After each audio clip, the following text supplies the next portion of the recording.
Selamat malam, pemirsa setia Samudera Kepri TV. Kembali bersama saya Roni War dalam Kilas Kepri. Aktivitas tambang timah ilegal di Dabok, Singkep, kembali menjadi sorotan. Namun kali ini, ada perspektif yang berbeda. Seorang cendekiawan Melayu, Nuri C. Sidik, justru menyebut maraknya penambangan ilegal ini sebagai buah dari benih yang ditanam oleh negara sendiri. Benarkah demikian? Simak laporan selengkapnya. Nuri C. Sidik, dalam wawancara eksklusif dengan Gerbang Group, menyampaikan pandangannya yang tajam. Ia menuding negara, dalam hal ini PN Timah, telah melakukan eksploitasi besar-besaran di Dabok tanpa memberikan timbal balik yang sepadan kepada masyarakat. Assalamualaikum warahmatullahi wabarakatuh. Terkait dengan tambang timah di Dabok Singkep yang sekarang menurut saudara semakin marak. Tapi sebenarnya ini bukan hal baru terutama di Dabok Singkep sendiri. Pertambangan timah di Dabok Singkep sendiri sudah terjadi sejak zaman penjajahan Belanda.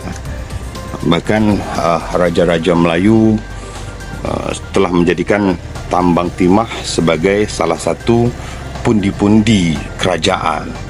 Maka banyak raja-raja kita di era tahun 18-an akhir itu sudah memulai dengan tambang timah sebagai penghasilan kerajaan maupun penghasilan pribadi.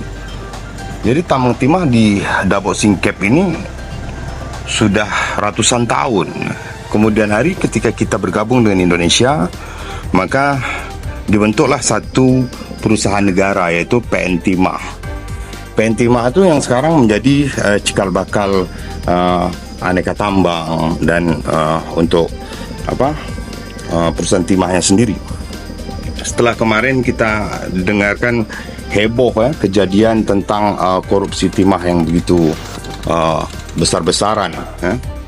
Perusahaan timah negara menjadikan perusahaan itu sebagai sindikat perdagangan tambang ilegal. Jadi Dabok ini sebenarnya bukan tumpul hukum terjadi di situ, tapi memang terjadi upaya pembiaran. Kenapa? Kalau terjadi penindakan kepada penambang-penambang nakal itu, tentu PN Timah sendiri, perusahaan timah itu ketar-ketir. Karena apa? Selama dari kita bergabung dengan Indonesia sampai hari ini, dia tinggalkan begitu saja setelah dieksplorasi habis-habisan Dabok itu. Apa sekarang yang kita terima dari negara ini setelah dia menghakis habis-habisan timah itu? Jadi Dabok itu memang setelah penjajah, ya kita dijajah lagi oleh negara ini. Nah sekarang begitu dia sudah habis mengeksplorasi Dabok itu, dia tinggalkan begitu saja. Maka sekarang orang berani mengambil timah, tambang-tambang ilegal. Karena apa? Pemerintah tidak akan pernah bising. Ketika pemerintah bising masalah Dabok, maka akan lebih keras masyarakat menuntut haknya, pertanggungjawaban dari negara ini terhadap eksplorasi timah yang terjadi di Dabok. Maka kita seharusnya lebih tajam, saya pikir, untuk bukan sekedar penambang ilegal ini. Penambang ilegal ini hanya segelintir lah, terlalu kecil. Tapi ada kejahatan yang jauh lebih besar. Apa? Ini yang dilakukan oleh PN Timah. Kita baru saja mendengarkan beberapa bulan yang lalu, salah satu suami dari artis terkenal Indonesia sebagai pemain dalam sindikat timah di sini. Jadi kejadian yang ada di Dabok ini sebenarnya ada satu peristiwa pembiaran oleh negara. Kenapa? Negara takut untuk bertanggung jawab, takut untuk mengembalikan hak-hak dari tanah Dabok itu sendiri, tanah masyarakatnya.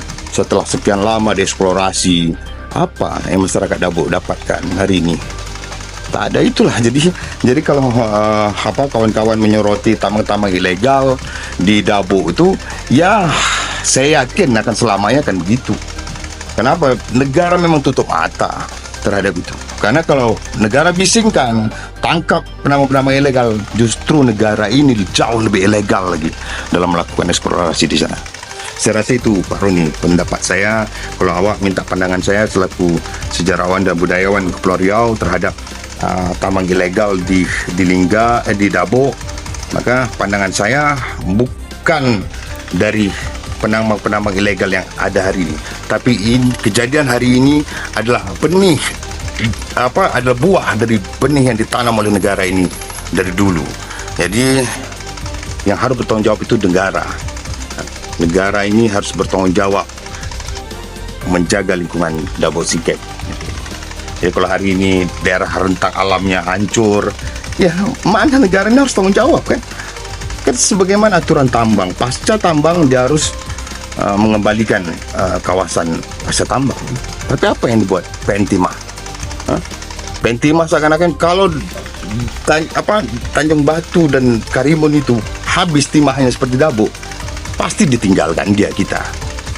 Seperti Dabok ditinggalkan habis-habis, ditinggalkan bangunan-bangunan bekas Belanda itu, bangunan bekas Belanda semua, bukan ada dia bangun sendiri. Jadi kalau hari ini pemerintah Kabupaten Lingga dapatkan ada gedung daerah di Dabok itu bangunan Belanda, bukan bangunan yang dibangun oleh pemerintah Indonesia, tidak ada. Jadi pemerintah Indonesia betul-betul merampok habis-habisan Dabok itu. Jadi kalau hari ini ada penambang-penambang ilegal, ya itu adalah buah dari benih yang ditabur oleh negara ini dari dulu. Maka negara ini harus menindak itu betul-betul. Jangan negara ini ketakutan. Dia menghindar, Indonesia ini sengaja menghindari kita, orang-orang Kepulauan Riau ini, terhadap hak-hak kita. Kalau saya pandang seperti itu. Karena itu nyata, itu real. Bagaimana Natuna, eksplorasi Natuna itu tidak ada menguntungkan kita orang Kepulauan Riau. Ya. Saya rasa itu aja dulu Pak Roni. Akibatnya, masyarakat merasa terpinggirkan dan akhirnya terdorong untuk melakukan penambangan ilegal. Lebih lanjut, Nuri C. Sidik juga menyinggung kasus korupsi yang menyeret PN Timah dan menuntut negara bertanggung jawab atas kerusakan lingkungan di Dabok. Lantas, benarkah negara telah menanam benih di penambangan ilegal di Dabok? Saksikan penelusuran kami.